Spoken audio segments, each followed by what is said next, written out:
తాకట్లో ఉన్న బంగారాన్ని విడిపించి ఆ రోజున మార్కెట్ ధర కట్టి మిగిలిన డబ్బును మీకు అందిస్తుంది కొమ్మూరి గోల్డ్. అన్ని ఒప్పందాలు కుదుర్చుకుంటారు. అణ్వాయుధాల దగ్గర నుంచి అక్కడ ఉన్నటువంటి రక్షణ వ్యవస్థ ప్రతి దాని మీద చర్చలు ఉంటాయి అనుకున్నప్పుడు ఒక రెలోస్ ఒప్పందం అనేది మాత్రం బయటకు కనిపిస్తోంది. అది కూడా ఏంటి ఇప్పటిది కాదు, ఎప్పుడో జరిగింది. బట్ దానికి రెన్యువల్స్ అనేవి ఉన్నాయని ఆల్మోస్ట్ 2011లోనే రెలోస్ గురించి మాట్లాడుకున్నారు. బట్ దాని గురించి ఇప్పుడెందుకు మాట్లాడుకున్నారు 15 ఏళ్ల తర్వాత? బేసిక్లీ పుటిన్ వచ్చినప్పుడే మీకు గుర్తుంటుంది, మనం డిబేట్ చేసాం దానికన్నా ముందు. ఆయన వచ్చే ముందు ఏం జరుగుతుందని ఇక్కడ చాలా మటుకు నేషనల్ అండ్ మన దగ్గర ఉన్న లోకల్ ఛానల్ కూడా బ్రేకింగ్ న్యూస్లో ఏం పెట్టారంటే ఆ ఒప్పందం S-400 joint protection facility SU-57 మిగతా అది ఇది అని చెప్పారు. నేను ఆ టైంలో చెప్పాను ఇది ఏం జరగదు ఇప్పుడు, ఎందుకంటే యుక్రెయిన్ వార్ ఎండ్ అయ్యేదాకా రష్యాతోని మన ఏ ఒప్పందం గురించి మాట్లాడము, ఎందుకంటే ఇట్ ఈస్ నాట్ కరెక్ట్. ఈ పరిస్థితుల్లో వాళ్ళు కూడా చేయరు, మనం కూడా చేయము. అది ఆల్రెడీ మన మీద ఆయిల్ ఉన్న దానికి బ్యాన్ పెట్టారు, దానికి మన మీద టారిఫ్లు పెట్టారు, రష్యా దగ్గర నుంచి క్రూడ్ ఆయిల్ కొనుక్కుంటున్నాను. కానీ మీరు అడిగిన ప్రశ్నకి ఇప్పుడు జరిగిన ఆ రెలాస్ అగ్రిమెంట్ని ఇప్పుడు తీసుకొచ్చారు, ఎందుకంటే అది మన యాక్చువల్లీ ఈ లాస్ట్ ఇయర్లో ఇంకోసారి సంతకం పెట్టాము. అది అంటే నాట్ లాస్ట్ ఇయర్, ఈ ఫిబ్రవరిలో సంతకం పెట్టాము, ఫిబ్రవరి 2025లో. అది కొత్త చట్టం, అది కొత్త రూల్ తీసుకొచ్చారు ఒకటి. దాన్ని మన పార్లమెంట్ నుంచి వాళ్ళ వైపు నుంచి దాన్ని పాస్ చేయాల్సి వస్తుంది. మన దగ్గర గవర్నమెంట్ అప్రూవల్ కూడా సరిపోతుంది, పార్లమెంట్ వెళ్ళక్కర్లేదు. కానీ రష్యా వైపు నుంచి it should be pass by the parliament, Duma అంటారు వాళ్ళు. అప్పుడు చాలా నుంచి డూమా పాస్ చేయలేదు. ఫిబ్రవరిలో చేసిన డూమా రెజల్యూషన్ని ఇప్పుడు మన పుటిన్ గారు వస్తున్న ఒకరోజు ముందు Russian parliament gave an approval.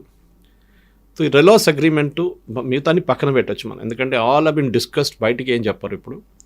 అక్కడిక్కడ కొన్ని MOUలు సైన్ చేశారని. కానీ రెలాస్ అనే అగ్రిమెంట్ చాలా ఇంపార్టెంట్ మనకి, ఎందుకంటే ఇది ఈ పర్టికులర్ ఒక లా అని చెప్పొచ్చో, లేకుంటే ఒక రూల్ అని చెప్పొచ్చా, లేకుంటే ఒక పొజిషన్ అని చెప్పొచ్చో. మన దగ్గర ఒక న్యాచురల్ డిజాస్టర్ జరుగుతాయి రేపు, అన్ఫార్చునేట్ జరగకూడదు, కానీ భూకంపం వచ్చింది అనుకోండి, లేకుంటే వరదలు వచ్చింది అనుకోండి, రష్యా మనని వచ్చి హెల్ప్ చేస్తారు. అది చూసుంటాం చాలా మటుకు. భూకంపం జరిగిన ఏరియాస్లో టర్కీ ఉండొచ్చు, ఒకసారి పాకిస్తాన్ ఉండొచ్చు, నేపాల్లో జరిగిన భూకంపం, ఇంటర్నేషనల్ టీమ్స్ వస్తారు, వాళ్ళ డాగ్స్తో సహా రెస్క్యూ ఎక్స్పర్ట్స్ ఉంటారు వాళ్ళు. మనం కూడా NDRF వాళ్ళని ఇప్పుడు శ్రీలంకకి పంపించాం, ఎందుకంటే they are experts in that rescue, search and రెస్క్యూలో. రష్యా కూడా మనల్ని ఇట్లా హెల్ప్ చేయబోతున్నారు, హెల్ప్ చేస్తారు, వాళ్ళ హెలికాప్టర్స్ పంపిస్తారు. ఆ టైంలో మనకు కూడా టెన్షన్లో ఉంటాం, మనం ఎక్కువ హెలికాప్టర్స్ని డిప్లాయ్ చేయలేకపోతాము, మన దగ్గర స్ట్రెచ్ అయిపోతాం రిసోర్సెస్ కంప్లీట్గా. సో వీళ్ళేమంటున్నారంటే మేము పంపిస్తాము, మేము వచ్చి మిమ్మల్ని హెల్ప్ చేస్తామని. అదొక diplomatic part of the answer, కానీ యాక్చువల్ అది కాదు. దానికన్నా పెద్ద ఇదేంటంటే రష్యా భారతదేశానికి వాళ్ళ షిప్స్ కానీ ఎయిర్క్రాఫ్ట్ కానీ మిలిటరీ పర్సనల్లీ పంపించచ్చు. అది ఎట్లా అంటే వాళ్ళ వైపు నుంచి వచ్చినప్పుడు ఒక ఎయిర్క్రాఫ్ట్ క్యారియర్ అక్కర్లేదండి, ఫ్రిగేట్ తీసుకుందాం, నార్మల్ వార్షిప్స్. ఆ వార్షిప్కి చిన్నగా ఇంజిన్ ప్రాబ్లం వచ్చింది, వాళ్ళు ఇండియన్ ఓషన్ తిరుగుతున్నప్పుడు చాలా ప్రాబ్లం వచ్చింది. వాళ్ళు టెక్నికలీ ఏం చేస్తారు, అది మళ్ళీ రష్యా దాకా తీసుకెళ్ళాలి, వ్లాడివోస్టోక్ అటువైపు వెళ్ళి అట్లా తీసుకోవాల్సి వస్తుంది, చాలా డిస్టెన్స్. అప్పుడు దాకా ఈ ఇంజిన్ పనిచేస్తుందో లేదో అది కూడా తెలియదు. ఇప్పుడు దీని ప్రకారం మనం సైన్ చేసిన అగ్రిమెంట్ ప్రకారం వాళ్ళు దాన్ని మన పోర్టుకి తీసుకురావచ్చు.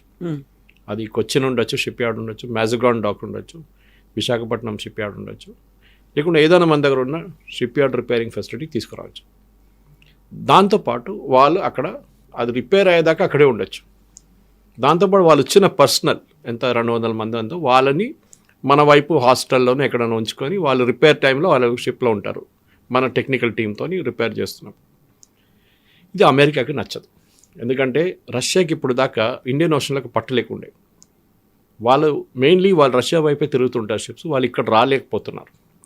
రష్యా రావడం దానికి ఏం అపోజిషన్ లేదు, కానీ ప్రాబ్లం ఏంటంటే వాళ్ళకి సర్వీసింగ్ లేదు, వాళ్ళకి ఫ్యూయల్ ఎక్కడ రీఫిల్ చేస్తారు, షిప్స్కి కాన్స్టెంట్గా ఫ్యూయల్ కావాల్సి వస్తుంది కదా, మళ్ళీ దాన్ని కూడా రష్యా నుంచి పెద్ద ట్యాంకర్లు తెచ్చుకొని ఇక్కడ ఫిల్ చేయడం అంటే దట్ ఈస్ నాట్ పాసిబుల్.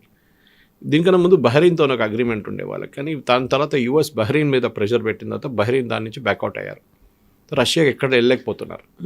కానీ అదే టైంలో మన ఇండియన్ ఓషన్ రీజన్ అనేది ఇప్పుడు చాలా ఒక హాట్స్పాట్గా మారిపోయింది. కవిత గారు మీకు తెలిసి ఉంటుంది, అది ఒకటి ఆయిల్ రూట్. ఇది వరల్డ్లో 55 నుంచి 60% ఆయిల్ ట్రావెల్ చేస్తుంది ఈ రూట్ నుంచి. రోజుకి ఎన్నో షిప్స్ ట్రావెల్ చేస్తారు ఆయిల్ తీసుకొని. అది కాకుండా మినరల్స్, ఆఫ్రికా నుంచి వచ్చే మినరల్స్ తీసుకెళ్లే రూట్ ఇది కూడా. దీని తర్వాత ఇండియన్ ఓషన్ క్రాస్ చేయగానే మన ఆల్మోస్ట్ మయన్మార్ వైపు నుంచి it becomes Malacca Strides. Again very prominent, చాలా చాలా హాట్ ఇంటర్నేషనల్ టాపిక్ అది మలక్కా స్ట్రైట్స్. దాంట్లో చైనా, యుఎస్, ఫిలిప్పీన్స్, ఇండోనేషియా వీళ్ళందరి ఇంట్రెస్ట్ దాంట్లో ఉంది. సో వీళ్ళందరికీ వాళ్ళకి ఆ మలక్కా స్ట్రైట్స్ డామినేట్ చేయాలని ఉంది. ఇప్పుడు చూస్తుంటారు మీరు ఫిలిప్పీన్స్ మీద వెళ్ళి వీళ్ళు చైనీస్ వాళ్ళకు బోట్ కొట్టేశారు, వాళ్ళ బోట్ డ్యామేజ్ అయింది వాళ్ళ వైపు నుంచి. రెగ్యులర్గా China wants to dominate South China Sea and Malacca Straits. కానీ యూఎస్కి ఏమో వీళ్ళు ఉండకూడదు అక్కడ. సో యూఎస్ ఏం చేస్తున్నారు, వాళ్ళ షిప్లు కూడా తిప్పుతున్నారు అది రీజన్లోనే, రైట్ ఫ్రమ్ సింగపూర్ నుంచి ఇక్కడ సౌదీ అరేబియా దాకా, బహ్రెయిన్ దాకా తీసుకెళ్తారు, మళ్ళీ వస్తారు, మళ్ళీ తిరుగుతున్నారు, కొలంబోకి వెళ్తారు. దే కీప్ పెట్రోలింగ్ అన్నమాట. అదే టైంలో ఇండియా కూడా, మన ఇండియన్ నేవీ షిప్స్ ఏం చేస్తున్నారంటే, మన హూతీల ప్రాబ్లం వచ్చినప్పుడు, దానికన్నా ముందు సొమాలీ పైరేట్స్ ప్రాబ్లం వచ్చినప్పుడు మనం పెట్రోల్స్ మొదలుపెట్టాం. మన వార్ షిప్స్ని ఇండియన్ ఓషన్ రీజన్ నుంచి టువర్డ్స్ గల్ఫ్, ఒమాన్ వైపు వెళ్ళి అట్ట ఒక పెట్రోలింగ్ చేస్తుంటారు వాళ్ళు రెగ్యులర్గా. ఏదైనా ప్రాబ్లం వస్తే ఇమీడియట్ SOS వస్తే రియాక్ట్ అవుతారు, హెలికాప్టర్స్ ఉంటుంది అన్నట్టు. ఇప్పుడు దీంట్లో రష్యా కూడా వచ్చేసారు. యూఎస్కి టెన్షన్, ఇప్పుడు రష్యా వచ్చేస్తుంది. ఇంకా రష్యా రెండు వైపుని చూస్తారు, మెయిన్లీ యూఎస్ వైపు. వాళ్ళు చైనాతో వాళ్ళకి ఎక్కువ ప్రాబ్లం లేదు. ఇప్పుడు యూఎస్ ఏం చేస్తున్నారు ఇండియన్ ఓషన్ రీజన్లో, వాళ్ళ షిప్స్ని తీసుకొచ్చి ఎక్కడ తిరుగుతున్నారు, ఎయిర్క్రాఫ్ట్ క్యారియర్ తీసుకొచ్చారా. సో మనం కూడా ఏం చేస్తున్నాం, మన వైపు నుంచి కూడా మనం ఎక్స్పాన్షన్ చేస్తున్నాం. మన ప్రేక్షకులకు తెలిసి ఉండొచ్చు, చైనా ఏం చేశారంటే శ్రీలంకలో ఒక పోర్ట్ ఉంది, హంబంబోట అని. ఆ పోర్ట్ వాళ్ళే కట్టారు. కట్టి చాలా మటుకు డబ్బులు పెద్ద బిల్ వేసి శ్రీలంకన్ గవర్నమెంట్కి ఇస్తే, వాళ్ళు కొన్ని సంవత్సరాల తర్వాత మా డబ్బులు లేవు కట్టడానికి అని చెప్తే, ఆ పోర్ట్ మేము తీసుకుంటాం అని చెప్పి 99 ఇయర్స్లో తీసుకున్నారు. అక్కడ చైనీస్ నేవీ షిప్స్ని పెట్టుకుంటున్నారు. సో ఎఫెక్టివ్లీ అక్కడ కూర్చొని వాళ్ళు యూఎస్ ఏం చేస్తున్నారని చూస్తున్నారు అక్కడి నుంచి, regular monitoring. Apart from that Indian ships. ఇదొక వైపు ఉంటే, మన వైపు అండమాన్ అండ్ నికోబార్ ఐలాండ్స్లో మనం ఒక కొత్త ప్రాజెక్ట్ పెట్టిపోతున్నాం. మీకు గుర్తుంది, గ్రేట్ నికోబార్ ప్రాజెక్ట్. దాంట్లో మనకు ట్రాన్స్షిప్మెంట్ పెడుతున్నా, అంటే పెద్ద పెద్ద కంటైనర్ షిప్స్ వచ్చి అక్కడ అన్లోడ్ చేసి వెళ్ళిపోతారు సింగపూర్ వైపు, లేకుంటే క్లాంగ్ అని చెప్పి మలేషియాలో ఉంది పెద్ద, అక్కడికి వెళ్ళిపోతారు. సో మనం ఏం చేస్తుంటే ఆ ఐలాండ్ నుంచి, అక్కడి నుంచి గ్రేట్ నికోబార్ నుంచి దాన్ని విశాఖపట్నం వైపు, చెన్నై వైపు, లేకుంటే కొచ్చిన్ వైపు తీసుకెళ్ళి అక్కడి నుంచి ఇంటర్నల్గా మన కంటైనర్స్ పంపించుకుంటాం. ఇది ఒక పెద్ద ప్లాన్ మన దగ్గర ఉండి 78,000 కోట్ల ప్రాజెక్ట్. ఇది టైం పడుతుంది. ఆల్రెడీ మన దగ్గర అండమాన్ నికోబార్ ఐలాండ్స్లో INS బాజ్ అని చెప్పి ఒక నేవల్ ఎయిర్ స్టేషన్ ఒకటి ఉంది. That is already operating. అది కాకుండా అక్కడ ఆబ్వియస్లీ మనం చెప్పట్లేదు, కానీ అక్కడ కూడా పెద్ద ఒక నేవల్ ఫెసిలిటీ రాబోతుంది దీంతో పాటు కార్ నికోబార్. దానికోసం సోనియా గాంధీ, రాహుల్ గాంధీ వీళ్ళందరూ వ్యతిరేకిస్తున్నారు దాన్ని. చైనా వ్యతిరేకిస్తున్నారు, వీళ్ళు కూడా వ్యతిరేకిస్తున్నారు. So you can understand the tie up between these two people, two groups అని చెప్పొచ్చు. అదే టైంలో ఇదే Andaman Nicobar islands top most పార్ట్లో, మన ఐలాండ్ నుంచి, లాస్ట్ ఐలాండ్ నుంచి మయన్మార్ వైపు వెళ్ళేటప్పుడు నడిమిట్లో ఒక చిన్న ఐలాండ్ ఉంది కాల్డ్ కోకో ఐలాండ్స్, సిఓ. ఈ కోకో ఐలాండ్స్లో బ్రిటిష్ టైంలో ఒక పాత ఎయిర్ స్ట్రిప్ ఉండే, 500 feet అంతా ఉండేది. సడన్గా లేటెస్ట్ శాటిలైట్ పిక్చర్స్ చూస్తే 3,500 square feet ఎక్స్పాండ్ అయింది. అది ఎవరు చేశారు బాబు అని చూస్తే చైనా వచ్చి అక్కడ కూర్చున్నారు. వాళ్ళకంటే అక్కడి నుంచి ఇండియన్ నేవీ షిప్స్ని చెక్ చేయడము, యూఎస్ కిట బంగ్లాదేశ్ వైపు వస్తే వాళ్ళని చెక్ చేయడానికి చైనా ఐలాండ్ తీసుకున్నారు. వాళ్ళు ఆబ్వియస్లీ ఏదో టైప్ పెట్టుకున్నారు మయన్మార్ ఉన్న మిలిటరీ వాళ్ళతో, రెజీమ్తో. సో ఇండియన్ ఈ ఓషన్ రీజన్ అనేది బికమ్ అ హాట్స్పాట్ నా. అన్ని ఆర్మీస్, అన్ని నేవీస్ అక్కడ తిరుగుతున్నారు, వాళ్ళందరికీ డామినెన్స్ కావాలంటున్నారు. అదే టైంలో యూఎస్కి, బ్రిటన్కి ఒక చిన్న ఐలాండ్ ఉంది కాల్డ్ డిగో గార్సియా. అది మన కొలంబో నుంచి ఇంకా చాలా కిందకి వస్తే బిఫోర్ సేషెల్స్, ఈ ఐలాండ్ పక్కన చిన్న ఒక ఐలాండ్ ఉంది, పాత బ్రిటిష్ ఐలాండ్ ఉండే. దాన్ని ఇప్పుడు బ్రిటన్ అండ్ యూఎస్ వాడుకుంటున్నారు. అది only for ships, naval ships తీసుకొస్తారు, అక్కడ బర్త్ చేస్తారు, అక్కడ రీఫ్యూలింగ్, అక్కడ ఉండడానికి అన్నీ ఉన్నాయి సౌకర్యం, ఫుడ్ అండ్ ఆల్ రిప్లెనిష్మెంట్ అన్నీ నడుస్తుంది. డిగో గార్సియా నుంచి వీళ్ళు షిప్స్ని పంపిస్తుంటారు అక్కడిక్కడ. సో ఇప్పుడు మీరు చూస్తున్నారు, ఈ హూతీల అటాక్ జరిగినప్పుడు కానీ దానికన్నా ముందు ఇప్పుడు కూడా లేటెస్ట్ ఆల్సో యూఎస్ వాళ్ళ వార్ షిప్స్ని రెగ్యులర్గా ఏరియాలు తిప్పుతున్నారు అక్కడికి. అట్లాంటిక్ వైపు ఎక్కడ టెన్షన్ లేదు, పెసిఫిక్ వైపు టెన్షన్ లేదు. టెన్షన్ ఉందంతా ఇక్కడ ఇదే రీజన్లో. అండ్ చాలా మటుకు Gulf states, for example Qatar నుంచి, బహ్రెయిన్ నుంచి, సౌదీ అరేబియా, UAE వీళ్ళందరూ యూఎస్ మీద డిపెండ్ అవుతారు వాళ్ళ సెక్యూరిటీ కోసం. రేపు ఏదైనా కూ జరిగితే, వాళ్ళ డెమోక్రసీ కాదు కదా, ఇంకోడెవడో కత్తి తీసుకొని చేసేస్తే వాళ్ళ గవర్నమెంట్ మారిపోతుంది అక్కడ. సో దానికోసం వాళ్ళు they are using the US presence అన్నమాట. ఇది వాళ్ళ చాలా మంచి స్ట్రాటజీ. అదే టైంలో రష్యా ఏం చేస్తున్నారంటే, రష్యన్స్ ఆర్ వెరీ స్మార్ట్. వాళ్ళ మీద ఈ యుక్రెయిన్ వార్ స్టార్ట్ అయిన నుంచి వీళ్ళు శాంక్షన్స్ పెట్టారు, ఎవరు మొత్తం నాటో కానీ, అటువైపు యుఎస్ కానీ. రష్యన్ కంపెనీలు వాళ్ళ గవర్నమెంట్ వాళ్ళ దగ్గర ఉన్న కొంచెం డబ్బులు యూరోపియన్ బ్యాంక్స్లో పెట్టుకున్నారు. ఒక $300 బిలియన్, చిన్న అమౌంట్ కాదు. ఎవరైనా మనం కూడా చేస్తాం. అది సడన్లీ ఫ్రీజ్ చేసుకున్నారు. ఈ వార్ మొదలు కాగానే రష్యా దగ్గర చెప్పారు, ఈ డబ్బులు మీరు ముట్టలేరు, ఈ డబ్బులంతా ఇప్పుడు మాదైపోయిందని. సో ఇంటర్నేషనల్ లెవెల్లో యూరోపియన్ బ్యాంక్స్కి ఒక పెద్ద ఇమేజ్ దెబ్బతిన్నది ఇది. ఎందుకంటే రేపు ఎవరు వాళ్ళ దాంట్లో డబ్బులు పెట్టరు. చైనా ఏం చేశారంటే ఇమ్మీడియట్గా డబ్బులు విత్డ్రా చేయడం మొదలుపెట్టారు. వాళ్ళు కూడా ఉండే అక్కడ పెద్ద అమౌంట్, ఎందుకంటే రేపు చైనా మీద శాంక్షన్స్ పెట్టవచ్చు. వాళ్ళు దాన్ని బంగారంగా మార్చుకొని ఎక్కడెక్కడో సీక్రెట్ లాకర్స్లో పెట్టుకున్నారు. అది కాకుండా మిగతా అమౌంట్ తీసుకొని వాళ్ళు సెక్యూరిటీస్లో దాంట్లో ఇన్వెస్ట్ చేయడం మొదలుపెట్టారు చైనీస్ గవర్నమెంట్. చైనా సేఫ్గా అయిపోయారు. కానీ రష్యన్ అమౌంట్ ఇప్పుడు కూడా $300 బిలియన్, దాంట్లో $50 బిలియన్ ఆల్రెడీ యూక్రెయిన్కి ఇచ్చారు. It's illegal, blatant. ఇప్పుడు మీ బ్యాంక్ అకౌంట్ ఉందండి, రేపు వచ్చి ఫ్రీజ్ చేసి బ్యాంక్ అకౌంట్ నుంచి డబ్బులు ఇవ్వడానికి వాడుకుంటే you cannot agree to that. So ఇది జరుగుతుంది. రష్యా ఏం చేశారంటే అది కాకుండా ఆఫ్రికాలో చాలా మటుకు ఆఫ్రికా రూల్ చేసింది ఫ్రెంచ్ వాళ్ళు. సంవత్సరాల నుంచి ఆల్మోస్ట్ 200-300 ఇయర్స్ ఫ్రెంచ్ కొలోనియల్స్ ఉండే. మన దగ్గర ఇట్లా బ్రిటిష్ కాలనీ, అక్కడ ఫ్రెంచ్ కాలనీ ఉండే. దానికోసం most Africa speak very good French. ఆ ఫ్రెంచ్ కంపెనీ అక్కడ వాళ్ళు ఏం చేశారంటే ఫ్రెంచ్ వాళ్ళ లోకల్ గవర్నమెంట్ ప్రాబ్లం మొదలు పెట్టినప్పుడు, వాళ్ళకి ఇండిపెండెన్స్ కావాలన్నప్పుడు ఫ్రెంచ్ వాళ్ళు పారిపోయారు. కానీ ఫ్రెంచ్ వాళ్ళ రీప్లేస్మెంట్ రష్యన్స్ వచ్చారు. రష్యన్స్కి ఒక బాగా యాటిట్యూడ్ ఉంది, మీరు గవర్నమెంట్ ఎట్లైనా నడిపించుకోండి, డెమోక్రసీ మాకు పనికిరాదు, మాకు కావాల్సింది అక్కడ ఉన్న మినరల్స్ మిగతా అన్ని నేను చూసుకుంటాను, మీకు డబ్బులు కావాలంటే డబ్బులు ఇస్తాం. Same thing China was doing now. Djibouti అని చెప్పి ఆఫ్రికాలో కార్నర్లో ఒక పెద్ద నేషన్ ఉంది, క్యాపిటల్ ఇస్ జిబూతి. జిబూతిలో దెర్ ఇస్ 600 మంది ఉన్న చైనీస్ ఒక ప్లేస్మెంట్ అక్కడ పెట్టారు, ఒక బెటాలియన్ తీసుకొచ్చి. చైనా వాళ్ళు ఎక్కడ చైనా, ఎక్కడ Djibouti. So everywhere string of pearls అని చెప్పి చైనా వాళ్ళు ఒక స్ట్రాటజీ తీసుకొచ్చారు ఇండియన్ ఓషన్ డామినేట్ చేయడానికి. మనమేమో మన వైపు నుంచి ఉన్న మన పెట్రోలింగ్ వైపు పెట్టి మన కార్నికోబార్ ఐలాండ్స్ ఇక్కడ లక్షద్వీప్లో కూడా మనం ఒక బేస్ పెట్టాము, ముందు లేకుండే. కార్వార్ అక్కడ నేవల్ బేస్ స్ట్రెంగ్తన్ చేసాం మనం. కొచ్చిన్ షిప్ యార్డ్లు తయారు చేయడము, షిప్స్ రిపేర్ చేయడం అక్కడ మొదలుపెట్టాం. సో ఓవరాల్ ఇండియన్ ఓషన్ రీజన్ని డామినేట్ చేయడానికి రష్యాకి ఒక ఆప్షన్ తీసుకొచ్చాం మనం. ఇప్పుడు యూఎస్కి ఏం చేయాలని అర్థం కావట్లేదు.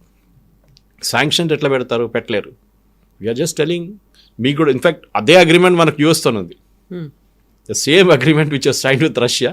యూఎస్తో కూడా సైన్ చేస్తాం, కానీ యూఎస్కి మన ప్రెసెన్స్ అక్కర్లేదు. వాళ్ళకి బహ్రీన్ ఉంది, పక్కన యెమెన్, ఒమాన్ ఉన్నారు, ఇటువైపు ఏమో డిగో గార్సియా ఉంది, కావాలంటే శ్రీలంకకి వెళ్ళిపోవచ్చు రేపు. అది కాకుండా మనం ఇంకొక స్టెప్ తీసుకున్నాం, అది ఎక్కువ కవరేజ్ రాలేదు మన మీడియాలో. ఒక 6 నెలల ముందు మన మ్యాజగాన్ డాక్ అని చెప్పి మన ముంబై దగ్గర మేజర్ నేవల్ షిప్ ఫెసిలిటీ ఒకటి ఉంది, మ్యానుఫ్యాక్చరింగ్ ఫెసిలిటీ. వాళ్ళు శ్రీలంకలో ఒక నేవల్ షిప్ కంపెనీ ఉంది కొలంబో దగ్గర. They went to huge losses, వాళ్ళకి డబ్బులు లేదు. వీళ్ళు వెళ్ళి స్టాక్ ఎక్స్చేంజ్, కొలంబో స్టాక్ ఎక్స్చేంజ్లో ఆ కంపెనీని కొనుక్కున్నారు మ్యాజగాన్ డాక్ వాళ్ళు. సో ఆ కంపెనీ ఇప్పుడు మన దగ్గర ఉంది. వాళ్ళకి పెద్ద ఒక షిప్ యార్డ్ ఉంది అక్కడ రిపేరింగ్. అది మొత్తం ఇండియా చేతికి వచ్చేస్తుంది. మనం తీసుకెళ్ళి మన 2 నేవీ షిప్ రిపేర్ అని చెప్పి అక్కడ పెట్టుకున్నాం. అది రిపేర్ ఉందో లేదో తెలియదు, కానీ our presence is there in శ్రీలంకనో ఒఫిషియలీ. చైనా పక్కన హంబంబోట, వీఆర్ ఆల్సో దేర్ అన్నమాట. సో మీరు ఏం చూస్తున్న కవిత గారు అంటే ఈ ఇంటర్నేషనల్ లెవెల్లో ఒక జాకింగ్ నడుస్తుంది ఫర్ స్పేస్. మనం ఎప్పుడైనా చాలా టైట్ ఉన్న స్పేస్లో మీరు కొన్ని షీప్ చూసుంటారు, మీరు మేకల్ని తీసుకెళ్తారు, వాళ్ళు ఎట్లనో స్పేస్ క్రియేట్ చేసుకుంటారు వాళ్ళు. ఇదే నడుస్తుంది ఇంటర్నేషనల్ లెవెల్లో కూడా. China, Russia, US, NATO plus India, ఈ 5 కంట్రీలు వీళ్ళ గేమ్ కంప్లీట్గా ఆడుకుంటున్నారు ఇండియన్ ఓషన్ రీజన్. దాంతో ఈ రెలాస్ అని చెప్పి అగ్రిమెంట్ చాలా పనికొస్తుంది.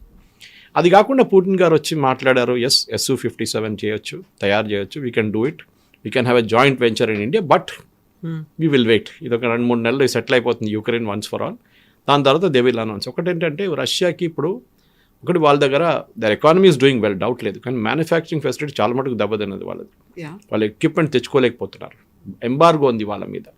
మీకు ఒక రోబోటిక్ మెషిన్ కావాలన్నా, మీకు వెల్డింగ్ మిషన్లు కావాలన్నా, మీకు కటింగ్ మిషన్లు కావాలంటే చైనా దగ్గర నుంచి తెప్పించుకోవాల్సి వస్తుంది వాళ్ళకి.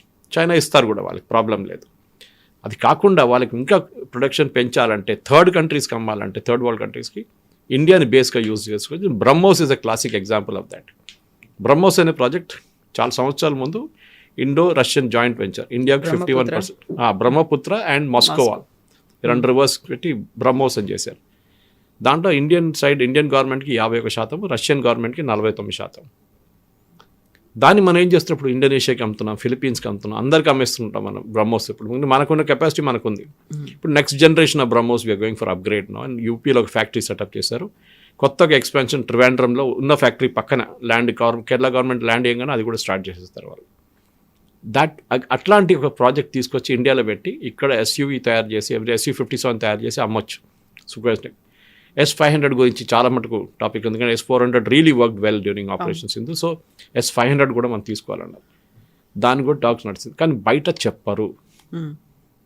All that discussion that happened in Hyderabad house, ఆ రోజు ఏం జరిగిందో మనకు తెలియదు. మినిస్ట్రీ ఆఫ్ ఎక్స్టర్నల్ అఫేర్స్ రీడౌట్లో ఇది ఏం చెప్పరు. వాళ్ళు అన్ని డిప్లొమాటిక్గా అక్కడిక్కడ లేనట్లు అక్కడ టచ్ చేయకుండా ఎక్కడ టచ్ చేయకుండా మాట్లాడతారు వాళ్ళు. బట్ ఓవరాల్ చూస్తే ఎస్, పుటిన్ ఎందుకు వచ్చారు భారతదేశం, మీరు చెప్పినట్టు 25 గంటల కోసం ఇంత దూరం తిరిగి రావాల్సి వచ్చిందా, ఫోన్లో మాట్లాడుకోవచ్చు కదా అని చాలామంది అడిగారు. అది కాదు, the photo optics is very important. ఆయన ఎక్కడ రానియట్లేదు. ఆ టైంలో ఇండియాకి వచ్చారు వీళ్ళు. మన దగ్గర ఉన్న 3 countries, I won't take the names, వాళ్ళ డిప్లొమాట్స్ అంటే వాళ్ళ సీనియర్ మోస్ట్ డిప్లొమాట్స్, వాళ్ళు ఎంబసీ ఆఫీషియల్స్ వాళ్ళు ఒక లెటర్ రాశారు. ఆపోజిట్ ఎడిటోరియల్ ఒక మ్యాగజైన్ మన దగ్గర న్యూస్ పేపర్లో ఆర్టికల్ రాశారు, why Putin should not be allowed in to India. ఆలోచించండి, వీళ్ళు డైరెక్ట్ వాళ్ళ గవర్నమెంట్ చెప్పకుండా వీళ్ళు రాస్తున్నారు లెటర్ ఒకటి. Let is like why Putin should not be allowed in to India. వీళ్ళందరికీ ఇప్పుడు చూడండి, నిన్న ఒక స్టేట్మెంట్ వచ్చింది which is the opposite of what everything is. Zelensky వస్తున్నారంట ఒక నెక్స్ట్ మంత్ ఇండియాకి. అప్పుడు మీరు అడగవచ్చు, మొన్న పుటిన్ వచ్చారు కదా మరి జెలెన్స్కీ ఏంటంటే, దాంట్లో ఒక పెద్ద మెసేజ్ ఉంది. ఇప్పుడున్న రీకన్స్ట్రక్షన్ ఎఫర్ట్స్ అంతా వార్ ఆగిన తర్వాత అక్కడ ఒక బిల్డింగ్ కూడా స్ట్రైట్గా నిలవట్లేదు. కీవ్లో కానీ మొత్తం గాజాలాగా అయిపోయింది. అది కూడా దాన్ని రీకన్స్ట్రక్ట్ చేయాలంటే చాలా మటుకు మ్యాన్ పవర్ కావాలి.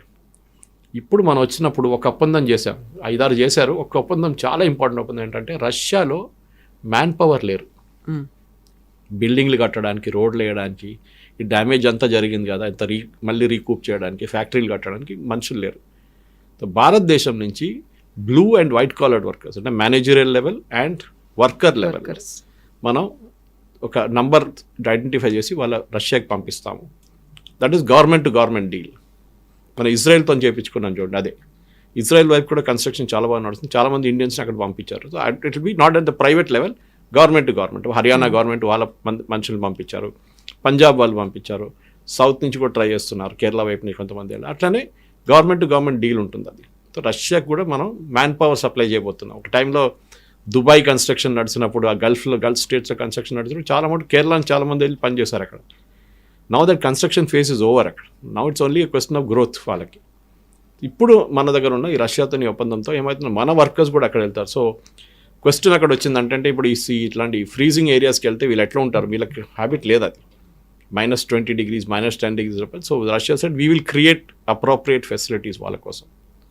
అది ఏదైనా టెక్నాలజీ వైజ్ వాళ్ళ వార్మ్ హౌసెస్ ఉండాలనో లేకుంటే క్లోదింగ్ ఉండాలి, అదంతా మేము అరేంజ్ చేస్తాం, కానీ మాకు వర్కర్స్ కావాలి.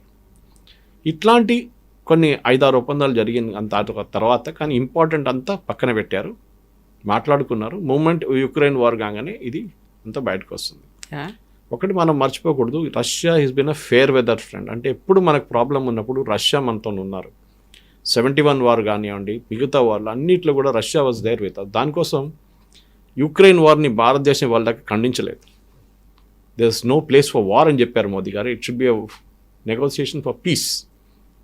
కానీ ఎప్పుడైనా యునైటెడ్ నేషన్స్ రెజల్యూషన్ ఏదైనా పాస్ అవడానికి వస్తే అగెయిన్స్ట్ రష్యా, భారతదేశం దాని నుంచి అబ్స్టైన్ చేస్తారు. We will not participate in the vote. అది చాలా ఇంపార్టెంట్. సో కవిత గారు, ఎండ్ ఆఫ్ ద డే ఒక పుటిన్ గారు కూడా వచ్చింది ఇంటర్నేషనల్ లెవెల్లో. మీరు చూడండి, జెఫ్రీ సాక్స్ నుంచి, ప్రొఫెసర్ నుంచి, ఒక ఇవాళ నేను చూసాను ఆల్మోస్ట్ ఒక 25-26 వీడియోలు నడుస్తుంది. దాంట్లో 2-3 చూసాను నేను ఇప్పుడు దాకా. అంతే అందరు మాట్లాడుతున్నట్టు it's the master stroke by India. ఇప్పుడు యూఎస్కి ఏం చెప్పలేకపోతున్నారు వాళ్ళు. పుటిన్ని వాళ్ళు తిట్టలేరు, ఎందుకంటే they are speaking to him. మన ట్రంప్ సన్నిలో అక్కడ కుష్నర్ గురించి మాట్లాడుతున్నారు, స్టీవ్ విట్కాఫ్ ఇస్ దేర్, వీళ్ళందరూ క్రెమ్లిన్లో ఉన్నారు. అదే టైంలో వీరు పుటిన్ తిట్టలేరు. In fact before coming to India 6 గంటల సేపు ముందు దాకా Putin was speaking to him. మన ఇండియా టుడే ఇంటర్వ్యూ గురించి మాట్లాడాము. So they were there. ఇన్ఫాక్ట్ మళ్ళీ వెళ్తున్నారు, ఇంకో టీం వెళ్తున్నారు. అంటే దెర్ ఇస్ సంథింగ్ హ్యాపెనింగ్. ఎందుకంటే ట్రంప్ అయితే జెలెన్స్కీని పక్కన పెట్టేశారు. He is not a reliable fellow అని తెలిసిపోయింది. అంటారు కదా, you elect a comedian and will get a circus అని చెప్పి. Zelensky is typical of that. ఈ పరిస్థితుల్లో రష్యాకి యూఎస్కి relationship, especially Trump and Putin చాలా మంచి రిలేషన్షిప్ ఉంది వాళ్ళకి. They are really good friends. దాని గురించి చూడండి, ఇప్పుడు దాకా ట్రంప్ రష్యా మీద శాంక్షన్స్ అంటారు కానీ పుటిన్ మీద ఎక్కడ పెట్టలేదు. పుటిన్ మీద అరెస్ట్ వారెంట్ ఒకటి ఇంటర్నేషనల్ కోర్టులో పడింది ఒకటి, అది ఇంప్లిమెంట్ చేయడము అట్లేం లేదు. ఈవెన్ నెటన్యాహు వ్యతిరేకంగా చేశారు ఒకటి. సో పుటిన్కి ఒక ఛాన్స్ దొరికింది ఇంటర్నేషనల్ మీడియా ముందు వచ్చి మాట్లాడడంలో, which is not able to do in Russia. ఇక్కడ ఇండియాకి వచ్చి ప్రైమ్ మినిస్టర్ మోదీతో నిలబడి ప్రెస్ కాన్ఫరెన్స్లో మాట్లాడారు. ఆయన చెప్పాల్సినంత చెప్పేశారు. And definitely I think this visit next Modi గారు మళ్ళీ అక్కడికి వెళ్తే after the war I think వీళ్ళు చాలా మటుకు సాలిడ్. ఎందుకంటే మనకి 5th జనరేషన్ ఎయిర్క్రాఫ్ట్ కావాలి మనకి. We have a big problem with 5th generation aircraft. మన దగ్గర లేదు. పాకిస్తాన్ చైనా వాళ్ళు ఇస్తున్నారు పాకిస్తాన్కి J-15 J-17 సిరీస్లో, మనకు కూడా కావాలి. మనకి ఇప్పుడు 500 రాకపోతే కూడా S-500 నో ప్రాబ్లం, 400 చాలా బాగుంది. మనకి ఇంకా 4 యూనిట్స్ రావాలి మనకి. మనం ఆల్రెడీ డబ్బులు కట్టేసాం దానికి. కానీ అక్కడ ప్రొడక్షన్ ప్రాబ్లం ఉంది రష్యాలో అని చెప్పి ఇంకా మనకి ఇవ్వలేదు. అది కూడా ఇచ్చేస్తే అయిపోతుంది. ఎందుకంటే ఫస్ట్ సెట్ తీసుకొచ్చినప్పుడు యూఎస్ పెద్ద ప్రాబ్లం క్రియేట్ చేశారు. వాళ్ళ దగ్గర కెటాసెట్ ఏదో ఒక ప్రొవిజన్ ఉంది, ఒక లా ఉంది. Under that you cannot cell weapons to India from Russia అని చెప్పి, ఒక రష్యాని కాదు ఇరాన్ నుంచి వెపన్స్ కొనలేరు, రష్యా నుంచి కొనలేరు, నార్త్ కొరియా నుంచి కొనలేరు, అట్లాంటి కంట్రీస్ మీద ఎంబాగో పెట్టారు యూఎస్. కానీ అప్పుడు కూడా వీ స్టూడ్ అవర్ గ్రౌండ్ అనమాట. మీ కొంటే మీ మీద శాంక్షన్స్ పెడతాం, ఎస్ నో ప్రాబ్లం అని చెప్పి మోదీ గారు S-400 కొనుక్కున్నారు. అది మనకు పనిచేసింది కూడా. యూఎస్ సింపుల్ ఫిలాసఫీ ఏంటంటే, మీరు రష్యా దగ్గర ఎందుకు కొనుక్కుంటారు, మా దగ్గర పేట్రియట్ మిసైల్స్ ఉంది కొనుక్కోండి, కానీ మీ రేట్ ఏమో డబ్బులు, రష్యా ఏమో 50% డిస్కౌంట్. ఇది మెయిన్ అనమాట. Oil was the biggest purchase, మన అందరికి తెలిసింది. Entire crisis started with oil purchase. మనం ఏం చేసాం, రష్యా దగ్గర నుంచి ఆయిల్ తీసుకున్నాం, ఇండియాకి తీసుకొచ్చి రిఫైన్ చేసాం, దాన్ని యూరోప్కి అమ్ముకున్నాం, యూఎస్ కూడా అమ్మేసాం. మనం డీజిల్ దీని నుంచి క్రూడ్ ఆయిల్ ప్రాసెస్ చేసి డీజిల్ తీసుకు యూక్రెయిన్కి అమ్ముకున్నాం. ఇప్పుడు ట్రంప్ ఏమన్నారు, ఈ డబ్బులతోని యూక్రెయిన్ కొడుతున్నారు రష్యా, భారతదేశం ఇస్తుంటే అందుకోసం మీ మీద శాంక్షన్స్ అన్నారు. పుటిన్ వచ్చి మొన్న ఏమన్నారు, మా దగ్గర నుంచి ట్రంప్ యురేనియం కొనుకెళ్తున్నాడు, వాళ్ళ ప్లాంట్స్ కోసం, న్యూక్లియర్ ప్లాంట్స్ కోసం, మళ్ళీ శాంక్షన్స్ ఎవరి మీద పెట్టాలని అడిగారు ఈసారి. It's is a good question, very good question. So overall మన జియో పొలిటికల్ సిచ్యువేషన్ చూస్తే భారతదేశం చాలా డిప్లొమాటిక్లీ హ్యాండిల్ చేస్తుంది. అంత ఎక్కువ సాంగ్ అండ్ డ్యాన్స్ చేయకుండా, ఎక్కువ స్టేట్మెంట్లు ఇవ్వకుండా, quietly what ever they had to do they did. దీని తర్వాత ఒకసారి యుక్రెయిన్ రష్యా వార్ ఆగిన తర్వాత ఇమ్మీడియట్లీ ఏం ఆడుకున్నారో దాన్ని నెక్స్ట్ ఫామ్లో తీసుకెళ్తారు. దాని చాలా పెద్ద ప్రాసెస్ అది.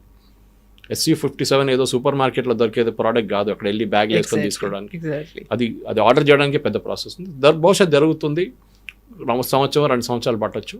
దాని తర్వాత జాయింట్ ప్రొడక్షన్ ఫెసిలిటీ HALతోనో ఎవరితోనో చేయొచ్చు అది. But overall I think it's a great visit, దాంట్లో డౌట్ లేదు. కానీ దాంట్లో ఆప్టిక్స్ ఎక్కువ ఉండే, హైదరాబాద్ హౌస్ ఫోటోగ్రాఫ్ కానీ, ప్రెసిడెన్షియల్ డిన్నర్ కానీ ఇదంతా. But president Putin was given his place in history అని చెప్పొచ్చు. ఎందుకంటే ఆయన I think he has seen from Narasimha Rao to Modi గారి దాకా ప్రైమ్ మినిస్టర్స్ని చూశారు. అటు యుఎస్ వైపు 5 ప్రెసిడెంట్లు చూశారు ఆయన ఇప్పుడు దాకా. అంతా I think 20+ years he has now been in the power in Kremlin. So definitely you have to take him seriously and light తీసుకోలేరు మీరు. ఇంకా ఒక 10 సంవత్సరాలు కూడా ఉండొచ్చు ఆయన ఈజీగా. Let us deal with him the way it should be dealt. Ukraine war కూడా చాలా మటుకు యూఎస్ కూడా తెలిసిపోయింది. రష్యాకు ఉన్న ఒక సెక్యూరిటీ కన్సర్న్ ఉండే వాళ్ళు దాన్ని తీర్చుకున్నారు. Every day they are advancing by about almost last 1 monthలో they have advanced by about 3,000 square kilometers. గాజాది డబుల్ సైజ్ ఆక్యుపై చేసుకున్నారు యూక్రెయిన్కి వెళ్ళి. సో ఇంకొక 2 వారాలు 3 వారాలు నడిస్తే యూక్రెయిన్ని మొత్తం ధ్వంసం చేసేస్తారు. నిన్న రాత్రి కూడా జరిగిన చాలా మటుకు రేట్ జరిగింది, మిసైల్స్, డ్రోన్స్తో సహా. సో జెలెన్స్కీ ఎండ్ గేమ్ వచ్చేసింది ఇప్పుడు. బోస్ ప్రాబ్లీ పారిపోతాడు, స్విట్జర్లాండ్లో ఇక్కడ డబ్బులన్నీ పెట్టుకున్నాడు. యుఎస్ కాంగ్రెస్లో ఒక ఇన్వెస్టిగేషన్ నడుస్తుంది, ఈయనకి ఇచ్చిన డబ్బులు ఈయన ఏం చేసిండు అని చెప్పి జెలెన్స్కీ. ఆయన మీద చాలా మటుకు ప్రెషర్ ఉన్నాయి. Maybe he will give it to opposition leader ఒక ఆయనకి ఇచ్చేసి వెళ్ళిపోతాడు అక్కడి నుంచి. And Putin will be back in full flow after that. So ఇక్కడ భారతదేశానికి రాకముందు పుతిన్ ఇచ్చినటువంటి ఇంటర్వ్యూలో డిఫెన్స్ మెకానిజమ్స్, డిఫెన్స్ ఉన్నటువంటి ఎక్విప్మెంట్స్ గురించి చెప్పినప్పుడు we're not selling, we're sharing అనే ఒక మాట అన్నారు. ఆ తర్వాత ఇక్కడ నుంచి వెళ్ళిన తర్వాత వినిపించినటువంటి వార్తలు ఏంటంటే రష్యాలో ఉన్నటువంటి చలికి భారతదేశం వెచ్చదనాన్ని ఇవ్వబోతోంది. How come it is possible? అసలు ఈ 2 వెదర్ కండిషన్స్ కోసం దానికి సంబంధించి ఒప్పందం ఏంటి? ఇది నేను రెలాస్ అగ్రిమెంట్లో ఉంది అది యాక్చువల్ కవిత గారు, దాంట్లో కనెక్షన్ ఉంది. మీరు చెప్పిన ఒక కోర్ట్కి రష్యాలో నేను చెప్పాను చూడండి, నార్దర్న్ రష్యా మొత్తం it be frozen for 6 to 8 months in year. అది మొత్తం ఫ్రీజ్ అయిపోతుంది ఆర్టిక్ సర్కిల్ దగ్గర. అక్కడ ఏం చేయలేరు మీరు, రష్యన్ షిప్స్ అక్కడ ఆగిపోతుంది. దాని బదులు మన దగ్గర ఉన్న వార్మ్ వాటర్స్ ఇండియన్ ఓషన్ రీజన్లో మలక్కా స్ట్రేట్ మనం ఇప్పుడు మాట్లాడని చూడండి, అక్కడ తీసుకొస్తే they can continuously keep working. అక్కడ వేసుకొని మీరు ఏం చేసుకుంటారు రష్యా వైపు? నథింగ్ ఈజ్ హ్యాపెనింగ్ అక్కడ. మీరు ఇటువైపు తీసుకొచ్చినప్పుడు then it works very well. So Russia దగ్గర ఉన్న చలి మన దగ్గర ఉన్న హాట్ వాటర్, అవును, వామ్ వాటర్తో పనిచేస్తుంది చాలా మటుకు. సో రష్యాకి ఇది పెద్ద ఓపెనింగ్ ఇచ్చాం మనం. రేపు మనకి ఆయిల్ పైప్ లైన్స్ వేయడానికంటే రష్యా కావాలంటే చైనా వైపు నుంచి మన వైపు ఆయిల్ పైప్ లైన్స్ పంపించవచ్చు. మన ట్యాంకర్లు తెప్పించుకోక్కర్లేదు. We may even convert something to natural gas. For example Qatar is big natural gas producer, కానీ మన రష్యా దగ్గర నుంచి కూడా కొనుక్కోవచ్చు. ఇప్పుడు ఎట్లయిందంటే యూరోప్ మనకన్నా ఎక్కువ గ్యాస్ తీసుకుంటున్నారు, చైనా మనకన్నా ఎక్కువ ఆయిల్ కొనుక్కుంటారు, కానీ మన మీద టారిఫ్లు పెట్టారు. అది ప్రెసిడెంట్ ట్రంప్కి తెలిసిపోయింది. That it is a big mistake. 50 products మీద తగ్గించేశారు టారిఫ్ ఆల్రెడీ. మిగతాది అగ్రిమెంట్లో ఇప్పుడు రాబోయే అగ్రిమెంట్లో అది కూడా క్లియర్ అయిపోతుంది. కానీ పుటిన్ది రష్యా మీద ఎంత ప్రెషర్ పెట్టినా కానీ Russian economy has held back. వీళ్ళేమనుకున్నాడు కవిత గారు, ఈ రూబుల్ అనే ఎకానమీ పడిపోతుంది అనుకున్నారు మూమెంట్ ద వార్ మొదలైన శాంక్షన్ పెట్టగానే. కానీ భారతదేశం రష్యా నుంచి ఆయిల్ కొంటున్నప్పుడు we are paying them in roubles, not dollar. China కొనుక్కున్నప్పుడు చైనాకి రష్యా యువాన్లో పేమెంట్ చేస్తున్నారు, ఇటువైపు వస్తున్నారు రూబుల్స్లో పే చేస్తున్నారు. రష్యా మన దగ్గర ఇంపోర్ట్ చేసుకున్న దానికి మనకు రూపీలో పేమెంట్ చేస్తున్నారు. దీంట్లో ఒక మేజర్ ఫ్యాక్టర్ మనం మిస్ అయిపోతున్నాం, యుఎస్ డాలర్. ఇప్పుడు దాకా అంటే ఒక 10 సంవత్సరాల ముందు దాకా యుఎస్ డాలర్ అంటే డిఫాక్టో, అన్నీ మనం యుఎస్ డాలర్కి చెప్తాం, ఇన్ని బ్యారెల్కి ఇన్ని డాలర్లు అని. ఎగ్జాక్ట్లీ. సడన్గా ఈక్వేషన్ నుంచి డాలర్ని తీసేసాం. ఎందుకంటే రష్యా మీద శాంక్షన్స్ పెట్టినప్పుడు యూక్రెయిన్ వార్లో స్విఫ్ట్ అని చెప్పి ఒక ఇంటర్నేషనల్ సిస్టమ్ ఆఫ్ పేమెంట్స్ ఉంది, అదే కంట్రోల్ చేస్తుంది మొత్తం. It's like A software that runs the entire international banking system. ఈ కంట్రీ నుంచి కంట్రీ మనీ మూవ్, డబ్బులు మూవ్ చేయడంలో అంతా. దాని నుంచి రష్యాని బయటకు తీసుకుని రష్యా ఏం చేస్తారు, మరి ఎట్లా డీల్ చేస్తారు? రష్యా ఏమన్నారంటే మీరు కొనుక్కోండి ఆయిల్ మాత్రం, be pay me by roubles. So మనం మన దగ్గర ఉన్న అమౌంట్ రూబుల్స్గా కన్వర్ట్ చేసి రష్యాకి పేమెంట్ చేస్తున్నాం. డాలర్ ఎక్కడ లేదు, డాలర్ అసలు కనిపించట్లేదు. So president Trump is become very upset no. ఎందుకంటే ఆయన ఏమన్నారంటే ముందు బ్రిక్స్ పెట్టినప్పుడు బ్రిక్స్ ఒక కామన్ కరెన్సీ తీసుకొస్తామని మన ఒక థాట్ ప్రాసెస్ ఉండే. అప్పుడు ఏమన్నారంటే అది చేస్తే వీళ్ళందరూ నేను బ్యాన్ చేసి పడేస్తా అన్నారు. ఇండియాతో సహా సౌత్ ఆఫ్రికా, చైనా, వీళ్ళందరినీ, రష్యా అందరినీ బ్యాన్ చేస్తారు. దాని తర్వాత సౌదీ అరేబియా జాయింట్, చాలా నేషన్స్ జాయిన్ అయింది దాని తర్వాత ఈ బ్రిక్స్లో. ఇప్పుడు బ్యాన్ చేస్తే సౌదీ అరేబియాని కూడా బ్యాన్ చేస్తారా మీరు? సో సౌదీ అరేబియా కూడా కొంచెం అగ్రెసివ్ అయిపోతుంది. ఎందుకంటే వాళ్ళకేం తెలిసిందంటే రష్యన్ ఆయిల్ $40 వీళ్ళు భారతదేశానికి అమ్ముతున్నప్పుడు మా ఇదేమో 80 నుంచి నడుస్తుంది. ప్రెసిడెంట్ ట్రంప్ ఏమంటున్నారు, దాన్ని కూడా తగ్గించాలి, మీరు ఆయిల్ ప్రొడక్షన్ పెంచుకోండి అంటున్నారు. ఎప్పుడైనా ఎకనామిక్స్లో సప్లై అండ్ డిమాండ్లో సప్లై ఎక్కువైపోతే ప్రైస్ పడిపోతుంది.